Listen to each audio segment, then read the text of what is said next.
Culture shock lagi kuliah di Malaysia. Kali ini culture Kuliah shock aku pakai adalah sandal jepit dress katanya. code. Sebelum ke Kuliah pakai Malaysia tank itu, top. aku udah nyiapin aku harus bawa kemeja, harus bawa polo shirt, harus bawa baju berkerah kayak gini, terus harus bawa sepatu buat I nanti see. kuliah di sini kan. Tapi ternyata waktu aku nyampe sini dan hari pertama aku masuk dalam kelas, aku tuh bener-bener pakai baju yang rapi, formal, karena aku kira harus wajib gitu. Anak kuliah harus pakai yang kayak gitu-gitu. Ternyata guys enggak. Ternyata waktu aku datang tuh kayak bener-bener orang-orang yang datang ke kelas tuh ya bisa pakai kaos oblong, bisa pakai sandal jepit, bisa pakai celana pendek. Sendal aja kuliahnya. 1 tahun di Malaysia, inilah yang saya rasakan sebagai mahasiswa Indonesia. Disclaimer, ini semua subjektif berdasarkan pengalaman pribadi sahaja. Yang pertama, privilege sebagai student, sebagai penuntut ilmu, sangatlah tinggi sekali di sini.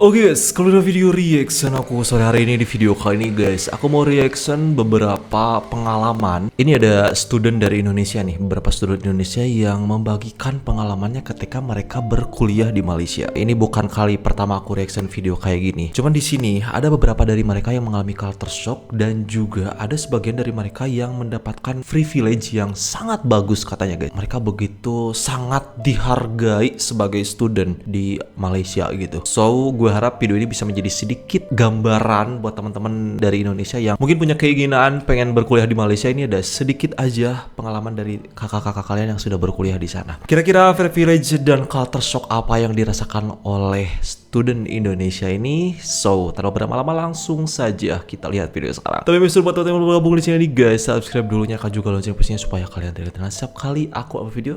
Gitu. Oke, sekarang kita lihat videonya. 1 tahun di Malaysia, inilah yang saya rasakan sebagai mahasiswa Indonesia. Disclaimer, ini semua subjektif berdasarkan pengalaman pribadi sahaja. Yang pertama, privilege sebagai student, sebagai penuntut ilmu, sangatlah tinggi sekali di sini. Penuntut ilmu sangatlah dihargai. Saya punya beberapa pengalaman. Di antaranya yang pertama, saya pernah naik Grab beberapa kali, bukan satu kali. Ketika drivernya itu bertanya kepada saya, dari mana? Saya bilang dari Indonesia. Kemudian mereka bertanya, buat apa, dengan wajah yang biasa-biasa saja. Kemudian ketika saya menjawab, saya adalah seorang student, mereka begitu excited. Student, duduk dekat mana? Hana, dengan wajah yang penuh dengan senyuman. Dan itu akan kalian sering temukan di sini sebagai seorang student. Pengalaman selanjutnya ketika saya Hana dikejar artinya oleh apa polis sih? disebabkan overspeed. My fault, tak boleh ditiru. I'm so sorry guys. Waktu itu saya drive dari KL menuju Johor dalam perjalanan sekitar 3-4 jam. Dan disebabkan oleh overspeed, polis kejar saya. Saya tak notice sehingga saya jalan terus. Ketika saya notice, saya minggir dan polisi itu datang dengan wajah yang begitu garangnya luar biasa. Paspor. Langsung minta paspor, tak tanya license, dan langsung tahu saya bukan orang Malaysia. I don't know why. Saya pun cakap, Wajah kali saya ya? tak bawa paspor, saya student, saya hanya bawa ninja. Bisa dibilang, saya gak perlu bawa paspor kemana-mana, saya cukup bawa ini. Apa nih guys? Oh, ini kayak, kayak kartu pelajar mungkin ya. Ini dari immigration. Dan ketika polis itu ambil kartu ini lalu Dari baca, immigration. lalu tahu saya student, polis itu langsung berubah. Dari yang begitu garang, langsung berubah macam Hello Kitty. Baik sangat. Oh, student. Student mana? UAE. Duduk kat mana? Berapa lama? Tanya semua. Langsung jadi bijak sangat. Jadi happy sangat. Dari yang awalnya, paspor. Langsung, hai. Saya yang awalnya, duk. Itu langsung berubah jadi, oh ya? Ya ujung-ujungnya tetap kena saman, tetap kena tilang. Rp150 langsung bayar di website, tak payah proses panjang. Wow, Rp150. Kejadian selanjutnya ketika saya perjalanan dari Terengganu menuju KL guna airplane. Saya duduk di dekat Pak C. Pak C itu tanya tentang saya. Saya jawab saya adalah seorang student. Ditanya ambil course apa? Ambil course Quran Sunnah di sini. Ketika Pak C itu tahu saya adalah seorang student, langsung dia ambil tas, keluarkan uang Rp50. Ini Rp50. Sebab apa? Sebab saya adalah seorang student. Saya tolak berkali-kali, tak payah. Langsung tetap dipaksa. Akhirnya saya terima Rp50. Lumayan. Sehingga privilege sebagai student di sini begitu tinggi. Yang kedua, orang Malaysia sangat mencintai Buya Hamka. Jangan heran ketika kalian di sini masuk ke perpustakaan, masuk ke library, buku-buku Buya Hamka lengkap.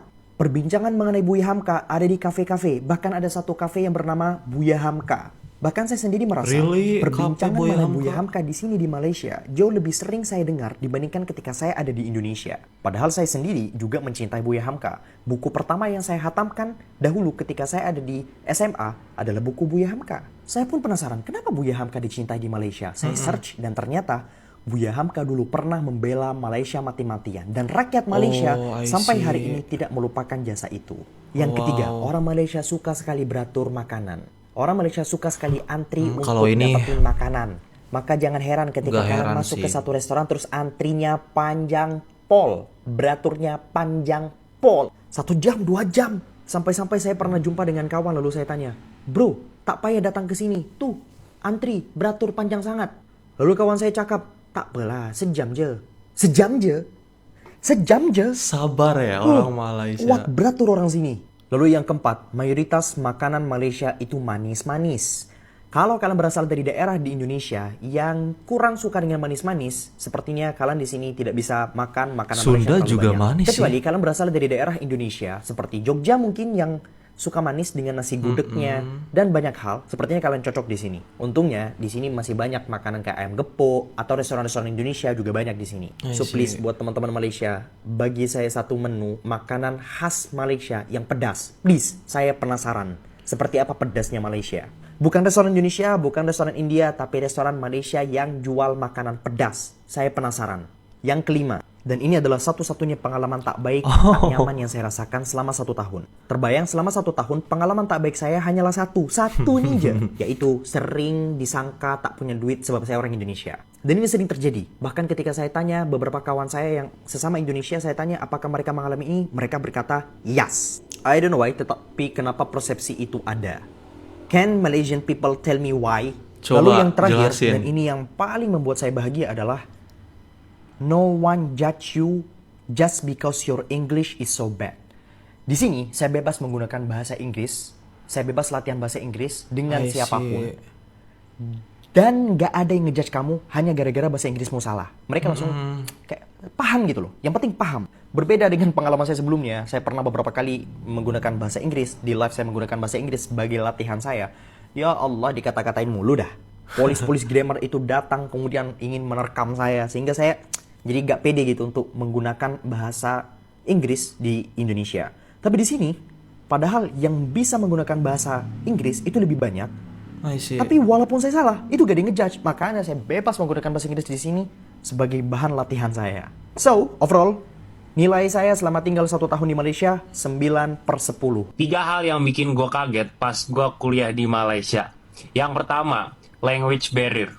Dulu gue kira gara-gara kita tuh sering nonton Upin Ipin, sering nonton Bobo Boy, pas kita ke Malaysia tuh bakal ngerti gitu bahasa mereka. Ternyata nggak semudah itu, bro. Gua nggak ngerti sama sekali, apalagi kalau ngedenger mereka tuh lagi percakapan gitu. Cepet banget ngomongnya. Oh, iya Sampai ya? kalau misalkan ada grup kelompok gitu lagi rapat, gue selalu minta, can you give me a conclusion with English language? Karena gue nggak ngerti, bro. Terus yang kedua, beli teh di sini selalu pakai susu gitu. Jadi di sini ada menu yang namanya tea ice. Nah, kalau misalkan kalian milih tea ice, itu berarti pakai susu. Kalau misalkan ada O-nya, tea o ice gitu. Nah, itu berarti teh original tuh, teh yang coklat beneran.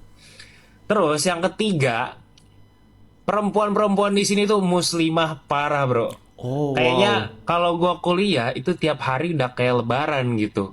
Pakai gamis panjang gitu kan, terus juga kerudung yang bener lah gitu pokoknya cara pakai kerudungnya gitu. Jadi nggak ada tuh yang kayak pakai kerudung asal-asalan buat style doang gitu. Culture shock lagi kuliah di Malaysia. Kali ini culture Kuliah shock aku pakai adalah sandal jepit dress katanya. code. Sebelum Kuliah ke pakai Malaysia tank itu, top. aku udah nyiapin aku harus bawa kemeja, harus bawa polo shirt, harus bawa baju berkerah kayak gini, terus harus bawa sepatu buat I nanti see. kuliah di sini kan. Tapi ternyata waktu aku nyampe sini dan hari pertama aku masuk dalam kelas, aku tuh bener-bener pakai baju yang rapi, formal, karena aku kira harus wajib gitu. Anak kuliah harus pakai yang kayak gitu-gitu. Ternyata guys, enggak. Ternyata waktu aku datang tuh kayak bener-bener orang-orang yang datang ke kelas tuh ya bisa pakai kaos oblong, bisa pakai sandal jepit, bisa pakai celana pendek. Dan aku baru nyadar bahwa celana di sini pendek. nggak ada yang namanya dress code.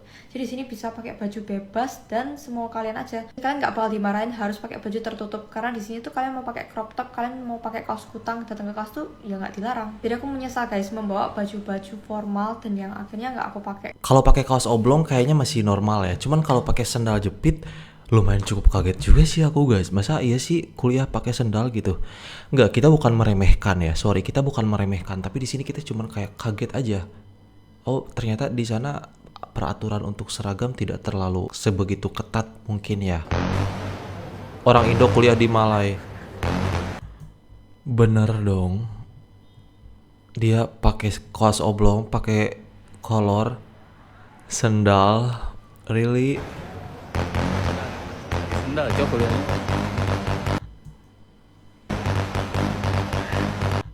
Kayak bangun tidur dia.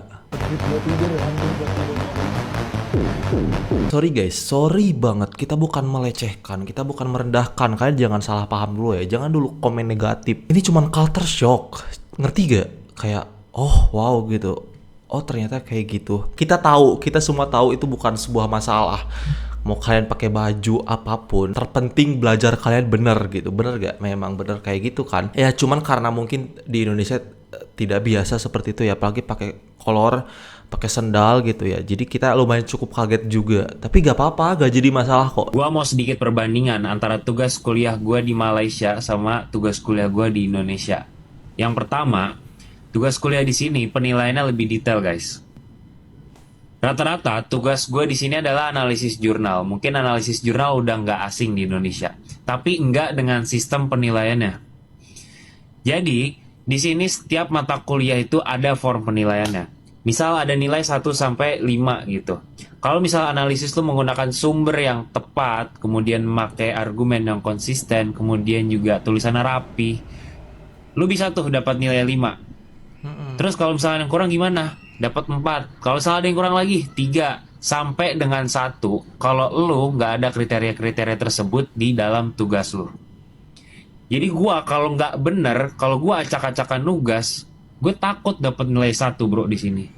Tapi kalau di Indo kita kayak bodo amat nggak sih pakai ChatGPT, orang nggak dicekin ini gitu kan.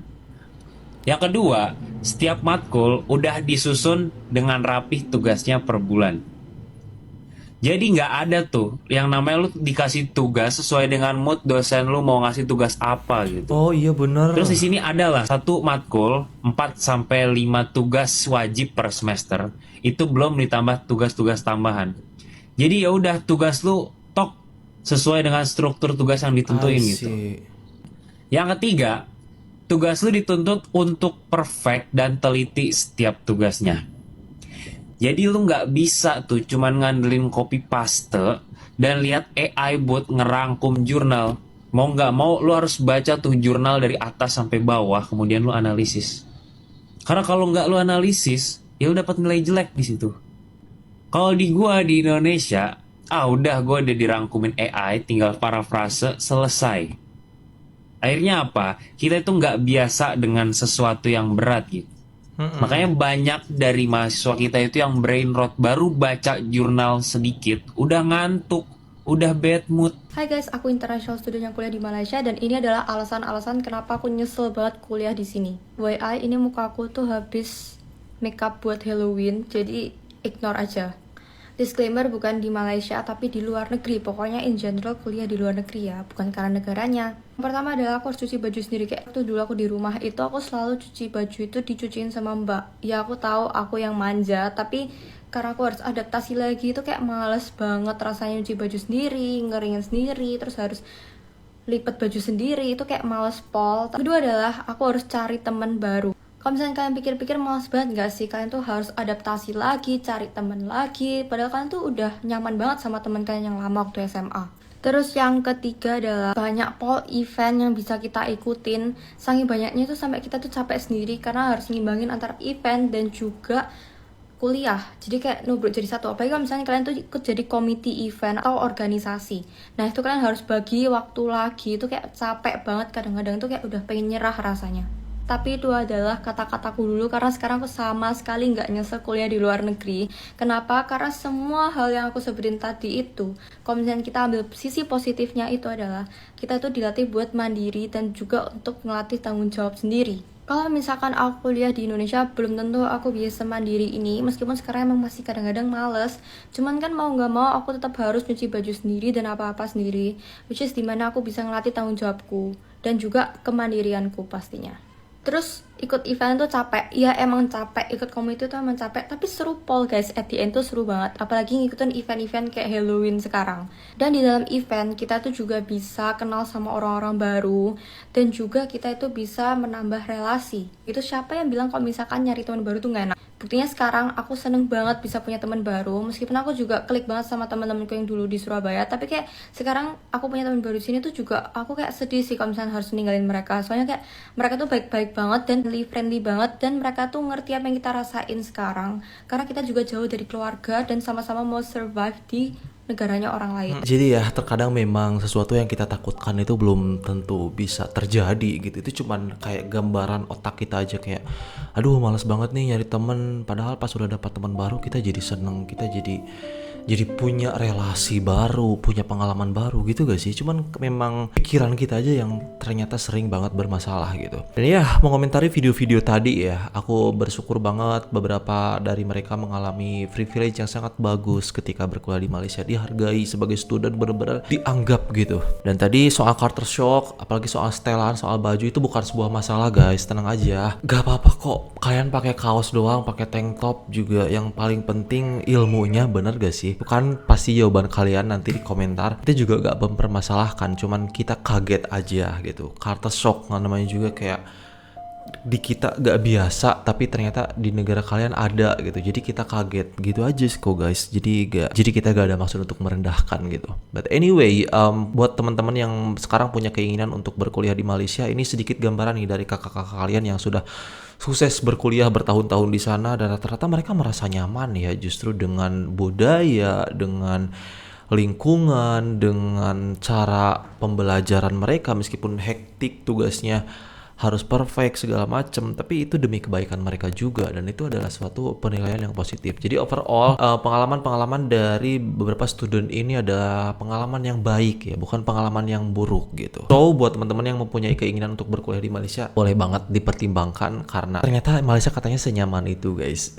Oke, jadi itu saja video kali ini guys. Thank you so much for watching. Hope you guys like, tinggalkan like, comment, dan subscribe jika suka, nyalakan juga lonceng notifikasinya supaya kalian tidak ketinggalan setiap kali upload video YouTube. Oke, saya Adam pamit. Wassalamualaikum warahmatullahi wabarakatuh. Bye bye.